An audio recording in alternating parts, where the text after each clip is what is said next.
So yesterday, Anna Bremen, who's the Reserve Bank Governor, held the official cash rate steady, as was expected, and looking ahead, said that we should bring inflation back to within the midpoint by the end of the year. Have a listen. So our projection for where the OCR will be going forward is really based on how we see the economy and inflation evolving. So we see that with spare capacity, we need to leave the OCR where it is, so we have a bit of accommodation. And then when we see that the recovery is gaining and we're seeing a stronger economic outlook, then it's time to gradually normalize policy. Shamubeel Eaqub is Economist with us this morning. Hey, Shamu. Good morning. Relatively dovish from her first appearance, from the Monetary Policy Committee's first delivery, I should say, for 2026?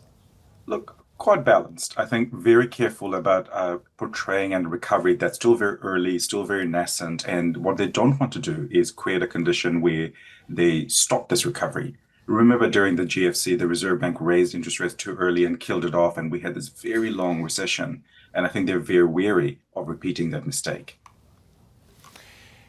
Yeah, do you think the markets got the message? They did. They got well ahead of themselves. I mean, in recent weeks, all the talk was interest rates are going to increase. I mean, these people are crazy. The reality is that the economy is nowhere near as strong. Of course, we've got some hotspots and we should celebrate that and we should support that. But there is still a hell of a lot of pain out there in the economy. We don't have enough job ads are still extremely low. People are competing really hard. Cost of living is really high. So a lot of people are still struggling. So for a lot of people, when people say, oh, this economy is amazing, they're like, what are you talking about? Yeah, Shamu, so what about the house price projection? Because we heard from the governor yesterday that house prices will be flat before they start increasing. And even when they start increasing, it'll only be in line with incomes, which is not something we're used to hearing, and also right, won't support any potential recovery. Do you think they've got that right? Look, we've got a terrible track record of predicting anything about the future. So, we just got to be a bit careful. But I guess the issue here is that in places like Auckland, we are actually building a lot of homes. So when we have an economic recovery, it doesn't necessarily mean that it's all about the housing market as it had been in the past. So it's very much that story about, have we got more supply coming on, and is the housing market less of a casino than it has been in the past? And my belief is that that's actually absolutely correct. All the reforms that we've had over the course of the last decade or so has made New Zealand's housing market far more responsive, meaning that when the economy improves, we build more homes.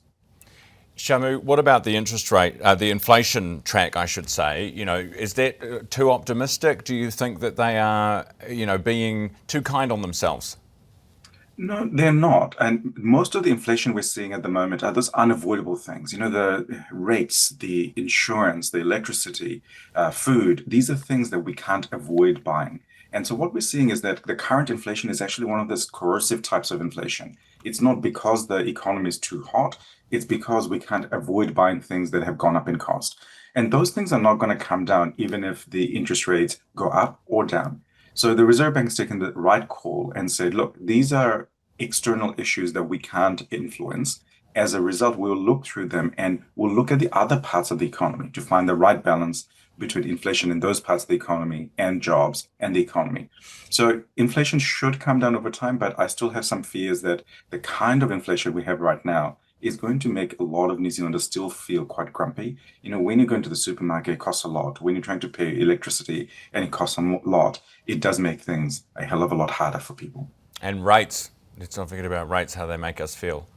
Well, I mean, the rate story, as you know, Ryan, is decades of underinvestment is now catching up with us. Either rates have to increase or we're going to have to do something very different in local government. And these are some really big pressures that are facing New Zealanders full stop because of an aging population and all those other bits and pieces. Shamu, appreciate your time this morning, as I always do. Shamubeel Eaqub, Economist with us, 11 minutes after 7. Now, let's hear from Anna Bremen, who's the Reserve Bank Governor, on house prices. Households, however, remain cautious in their spending, and house price growth remains weak.